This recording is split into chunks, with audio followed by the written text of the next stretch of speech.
వెలుగు పత్రికలో వచ్చినటువంటి వార్తల్లో ప్రధానమైన అంశం ఏంటంటే ఇయ్యాలనే 4 రాష్ట్రాలు మరి యూటీలో కౌంటింగు మరి ఉదయం 8 గంటలకు పోస్టల్ బ్యాలెట్తో షురు 10 కల్లా ట్రెండ్స్ మరి బయటకు 12 గంటల కల్లా తేలనున్న ఆధిక్యం మరి కౌంటింగ్ సెంటర్ల దగ్గర 3 అంచెల భద్రతా ఏర్పాట్లు సిబ్బంది కోసం ఈసారి ఐడి కార్డులపై QR కోడ్ అనేటటువంటిది ఒక వార్త మనం కల్చర్ చేస్తూ ఉంది. ఇక ఆల్మోస్ట్ రిజల్ట్ అనేటటువంటిది కాడికి వస్తే వెస్ట్ బెంగాల్లో ఖచ్చితంగా బీజేపీ ప్రభుత్వం, తమిళనాడులో ఖచ్చితంగా టీవీకే విజయ్ పార్టీ అధికారంలోకి వచ్చే అవకాశం ఉన్నది.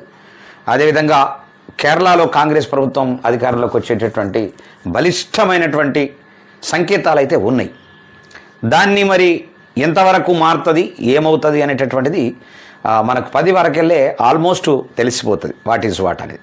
చూద్దాం.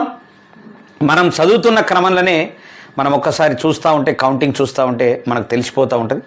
ఖచ్చితంగా దాన్ని కూడా మనం ప్రజలకు అందించే ప్రయత్నం